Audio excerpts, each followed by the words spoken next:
Our flies എന്ന ഈ സഞ്ചാര ചാനലിലേക്ക് എല്ലാവർക്കും ഒരിക്കൽ കൂടി സ്വാഗതം.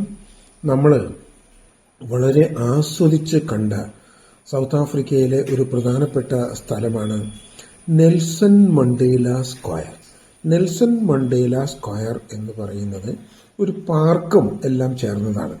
ഈ വീഡിയോയിൽ നമ്മൾ ഉൾപ്പെടുത്തിയിരിക്കുന്നത് നെൽസൺ മണ്ടേല സ്ക്വയറിന്റെ കുറെ ഫോട്ടോസും അതുപോലെ തന്നെ വളരെ പ്രകൃതി രമണീയമായിട്ട് നമുക്ക് എൻജോയബിൾ ആയിട്ട് കാണാൻ കഴിയുന്ന കുറെ വിഷ്വൽസുമാണ്. അത്തരം കാര്യങ്ങളെല്ലാം ചേർത്തുകൊണ്ടാണ് നമ്മൾ ഈ ഒരു വീഡിയോ ചെയ്തിരിക്കുന്നത്. അപ്പൊ സോമൻസിനൊപ്പമുള്ള യാത്രയില് മൂന്നാമത്തെ ദിവസം നമ്മൾ പോയി കണ്ട ഒരു പ്രധാനപ്പെട്ട ഒരു സ്ഥലമാണ് കേട്ടോ ഈ പറയുന്ന നെൽസൺ മണ്ടേല സ്ക്വയർ എന്ന് പറയുന്നത്. അത് അതിവിശാലമായിട്ടുള്ള ഒരു പാർക്കാണ്. അത് കൂടാണ്ട് ഞങ്ങളുടെ ഗ്രൂപ്പില് ഈ പറയുന്ന ഗ്രൂപ്പില് 40ഓളം പേരുണ്ടായിരുന്നു. 40ഓളം പേര് ചേർന്നുള്ള ഒരു ഗ്രൂപ്പാണ് നമ്മൾ ഇവിടെ പോയത്. അപ്പൊ അതുമായി ബന്ധപ്പെട്ട് കിട്ടാവുന്ന പ്രധാനപ്പെട്ട ഫോട്ടോസ് എല്ലാം തന്നെ നമ്മളൊന്ന് കോർഡിനേറ്റ് ചെയ്ത് ഒരു ഡോക്യുമെന്റായി ഇടാൻ ഉദ്ദേശിച്ചുകൊണ്ടാണ് ഈ ചാനൽ ചെയ്തിരിക്കുന്നത്.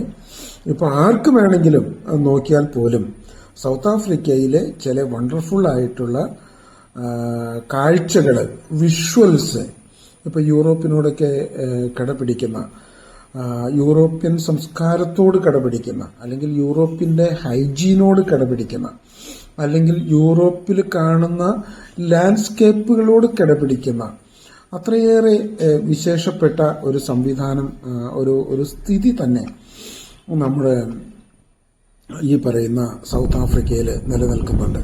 അവരുടെ ഭക്ഷണങ്ങളുടെ വൈവിധ്യം വളരെ വളരെ വ്യത്യസ്തമാണ്, വളരെ എൻജോയബിൾ ആണ്. വേറെ ഒരു രാജ്യത്ത് പോയാൽ കിട്ടാത്ത അത്ര ഒരു എൻജോയബിൾ ആയിട്ടുള്ള ഭക്ഷണ വൈവിധ്യം ആസ്വദിക്കാൻ നമുക്ക് സൗത്ത് ആഫ്രിക്കയിൽ കഴിയും.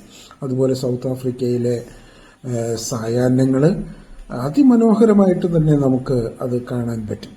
സൗത്ത് ആഫ്രിക്കയിലെ ചില ഹോട്ടലുകൾ, ആ ഹോട്ടലുകളോടനുബന്ധിച്ച് നമുക്ക് തരുന്ന സൗകര്യങ്ങൾ ഒക്കെ തന്നെ വളരെ പ്രധാനപ്പെട്ട ഒരു കാഴ്ചയാണ്. അപ്പോൾ ഇത്തരം കാഴ്ചകളൊക്കെ ഒന്ന് ഡോക്യുമെന്റ് ചെയ്യുക, അതെല്ലാം ഇപ്പോൾ സൗത്ത് എന്നുള്ളതാണ്. ഇപ്പോൾ ഞങ്ങൾ എടുത്തിട്ടുള്ള കുറെ ഫോട്ടോസൊക്കെ ഒന്ന് നോക്കൂ. ഇതൊക്കെ ആ പാർക്കിൽ കാണുന്ന ഫോട്ടോസാണ് കേട്ടോ. ഞങ്ങളുടെ വാഹനങ്ങളും അതുപോലെ തന്നെ മറ്റ് അതിനോടനുബന്ധിച്ച് വരാവുന്ന കുറേയേറെ ആകർഷകമായിട്ടുള്ള പിക്ചേഴ്സും എല്ലാം തന്നെ നമ്മളിതിൽ ഇൻകോർപ്പറേറ്റ് ചെയ്തിട്ടുണ്ട്. അപ്പോൾ ഈ സൗത്ത് ആഫ്രിക്ക എന്ന് പറയുന്നത് തീർച്ചയായും സഞ്ചാരികൾ കണ്ടിരിക്കേണ്ട അതിമനോഹരമായ ഒരു കാഴ്ച, ഒരു വിരുന്ന് തന്നെയാണ്. പ്രകൃതി കനിഞ്ഞ് അനുഗ്രഹിച്ച ഒരു വൈവിധ്യങ്ങൾ നിറഞ്ഞ ഒരു രാജ്യമാണ് സൗത്ത് ആഫ്രിക്ക എന്ന് പറയുന്നത്. ജോഹന്നാസ്ബർഗ് അതിന്റെ തലസ്ഥാനമാകുന്നു. അവിടുത്തെ ജനങ്ങളുടെ ജീവിതം കറുത്തവനും വെളുത്തവനും എല്ലാം ഇന്ന് ഏകോദര സഹോദരന്മാരെ പോലെ അവിടെ ജീവിക്കുന്നു.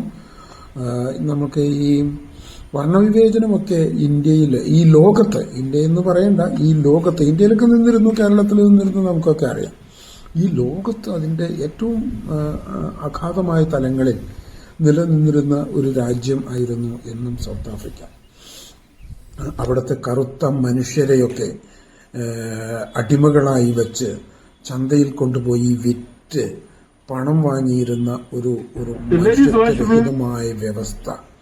ആ വ്യവസ്ഥക്കെതിരെയാണ് നെൽസൺ മണ്ടേല പോരാടിയത്, ജയിലിൽ കിടന്നത്, അത് വിജയം വരിച്ചത്. പിന്നീട് മനുഷ്യത്വം എന്ന ഒരു ആശയം അവിടെ തന്നെ കൊണ്ടുവന്ന് ജനകീയ സർക്കാരൊക്കെ സ്ഥാപിച്ച് ആ പ്രസ്ഥാനം മുന്നോട്ട് പോയത്. ഇന്ന് കാണുന്ന സൗത്ത് ആഫ്രിക്കയല്ല കുറെ വർഷങ്ങൾക്ക് മുൻപ് കാണുന്ന സൗത്ത് ആഫ്രിക്ക എന്ന് പറയുന്നത്. അടിമക്കച്ചവടമായിരുന്നു അവിടുത്തെ വലിയ ഒരു പ്രത്യേകത. അതുപോലെ തന്നെ അവിടുത്തെ സ്ത്രീകൾ, പുരുഷന്മാരുമൊക്കെ വലിയ വലിയ മനുഷ്യരാണ്. അവർ വലിയ മനുഷ്യരെന്ന് പറഞ്ഞാൽ ശാരീരികമായി വലിയ മനുഷ്യരാണ്. അതുകൊണ്ട് അവരെയൊക്കെ പല കേന്ദ്രങ്ങളിലും എക്സിബിറ്റ് ചെയ്യുന്ന രീതിയായിരുന്നു അവിടെ ഉണ്ടായിരുന്നത് എന്നൊന്ന് ആലോചിച്ച് നോക്കൂ. നമ്മുടെ മൃഗങ്ങൾക്ക് തുല്യമായി കണ്ടിരുന്ന ഒരു രീതിയായിരുന്നു അവിടുത്തെ മനുഷ്യരെ ഉണ്ടായിരുന്നത്. മൃഗങ്ങളെക്കാൾ കഷ്ടമായിട്ടാണ് സൗത്ത് ആഫ്രിക്കയിലെ മനുഷ്യരെ കണ്ടിരുന്നത് എന്നുള്ളതാണ്. അതിനൊക്കെ ഒരു മോചനം നേടുന്നത് ഈ പറയുന്ന നെൽസൺ മണ്ടേലയുടെ അതിബൃഹത്തായ സമരവും ആ സമൂഹം അതിന് നൽകിയ പിന്തുണയും ഒക്കെയാണ്.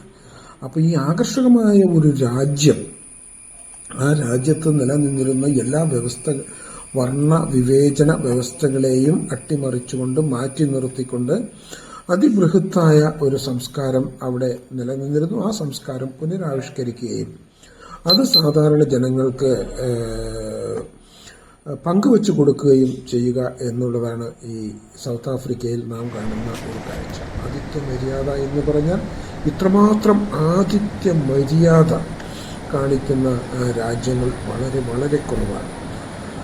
കുറേയേറെ രാജ്യങ്ങൾ വിസിറ്റ് ചെയ്തിട്ടുണ്ട് എങ്കിലും നമ്മളൊരു ഹോട്ടലിൽ ചെന്നാൽ നമുക്ക് കിട്ടുന്ന റെസ്പെക്റ്റ്, അതുപോലെ ഓരോ കാര്യങ്ങളിലും നമ്മുടെ രാജ്യം ഈ പറയുന്ന ഒരു സൗത്ത് ആഫ്രിക്ക ഒരു മാതൃകയാണ് എന്നുള്ളതാണ്. അതിലെ കാണാൻ കൊള്ളാവുന്ന കുറേ വിശേഷപ്പെട്ട ഫോട്ടോകളും വീഡിയോകളുമാണ് ഞങ്ങൾ ഈ വീഡിയോയിൽ ഉൾപ്പെടുത്തിയത്.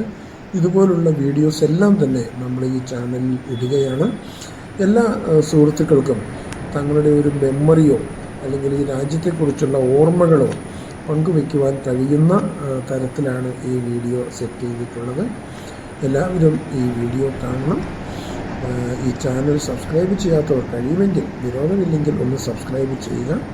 എല്ലാ സുഹൃത്തുക്കൾക്കും ഹൃദയം നിറഞ്ഞ നന്ദി രേഖപ്പെടുത്തുവാൻ ഈ അവസരം വിനിയോഗിക്കുകയാണ്.